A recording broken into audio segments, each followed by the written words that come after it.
Howdy friends, Bevan Cohen here from Small House Farm with some tips and tricks for planting your spring garden.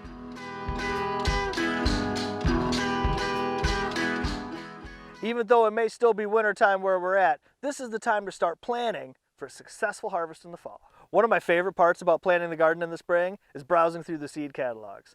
All the beautiful pictures and diversity, all these different fruits and vegetables to choose from. So we can choose some of our favorites, some of our favorite things to eat. There's always something new and exciting to try. I always like to pick at least 2 or 3 crops I've never even grown before and try them again. Gardening's always an adventure. While it may seem like there's just endless abundance to choose from in these seed catalogs, we don't want to overdo it. Let's understand how much space we have available to us in our garden. If you're just growing out in your yard or with some raised beds, just taking the tape measure out there and giving it a quick measurement will give you a great idea of your available growing space.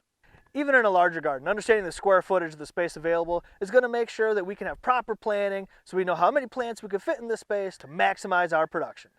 Looking on the back of the seed packet is actually a great place to get all sorts of information about the space requirements of your plants. This is going to show you the depth of planting the seed, the amount of space that we need to thin these things out to, as well as days to maturity. All this information is going to help us properly plan our garden space.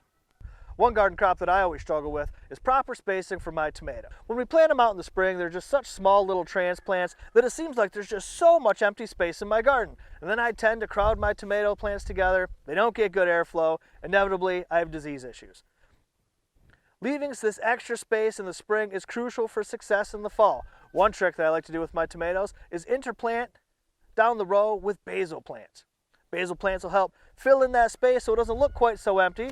Kind of tricked my mind a little bit, but also basil and tomatoes are wonderful companion plants. They actually work together and both crops produce better.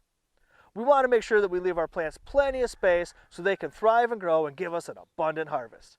Another important thing to take into consideration is the maturity date of our plants. While some of our crops certainly can be direct sown, that is planted right out into the garden with plenty of time for them to grow and mature for a good harvest before frost, a lot of our crops don't. Things like tomatoes, peppers, eggplants, they need so much time in the garden that a lot of us just don't have that time before frost hits.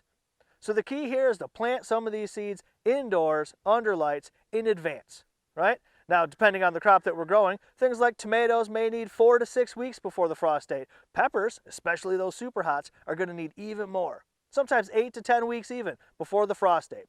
But we also need to know our last expected frost date for our zone. Knowing our last frost date as well as our first frost date in the fall, so we know exactly what plants need to be started indoors and which ones can be direct sown. Other garden crops just need to be direct sown. Root crops like beets and carrots, they're not going to transplant very well, so we're going to want to start them directly into the garden. More cold hardy crops like broccolis, cabbages, those brassicas, they can be started indoors and the little transplants brought out even before your last frost date. Or to keep a continuous succession of planting happening, we can even plant some of those directly right out into the garden during the spring. Now let's go ahead and gather all this information into one place, and this will help us really get a good plan for how we want to get our garden growing. First thing we want to do is let's make a list of all the things we want to grow. I always suggest let's start with things that we love to eat. If we're going to be out working in the garden, we might as well be growing stuff that we just love to eat. Then along with that list, let's include some of the information that we talked about. We could talk about spacing. How much space are these plants going to need? Not just when we put the seeds in the ground, of course, but we're talking about the space that they need as mature plants.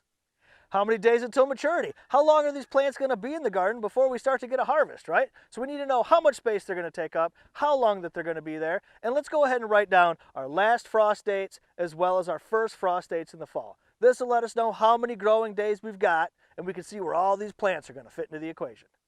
Now, some people are a little bit more visual, and maybe a list isn't going to get the job done for you. Well, remember when we took all those measurements out in the garden? This is a great opportunity. We can use this data to kind of put together a diagram, a real visual, so we can look at this garden and really plan it out. I always suggest using graph paper for something like this. With the pre-measured squares, it's really easy to quickly diagram something out, see how many plants are going to fit into these spaces, and it's really easy to make adjustments as we go. Once we've got our plan in place, it's time to start gathering our equipment to get our planting done. So we're going to need some seed starting mix, right? You can buy a pre-packaged mix if you like. That's the easiest way to do it. Generally, it's a base of peat moss or coconut coir, something like that. Something real light and airy, easy for the seeds to break free from. Obviously some trays to put these seeds in. A lot of times you could buy them together with a little plastic dome. This is going to create a cool greenhouse effect. create a perfect environment for sprouting your seeds. If you're growing warm season crops like peppers, eggplants, tomatoes, those sorts of things are certainly going to benefit from a heat mat. That heat generated from underneath is going to slowly warm that soil and create a perfect environment, just the right temperature for sprouting these seeds. Of course, we're going to need some lighting for the plants as they get to grow, and probably some shelves or something to set these things up on. Once we have our garden plan in place, we can gather up our equipment and go ahead and get planting. The most important thing to remember though, when you're planting and planting your garden, is to have fun. Happy growing, everybody.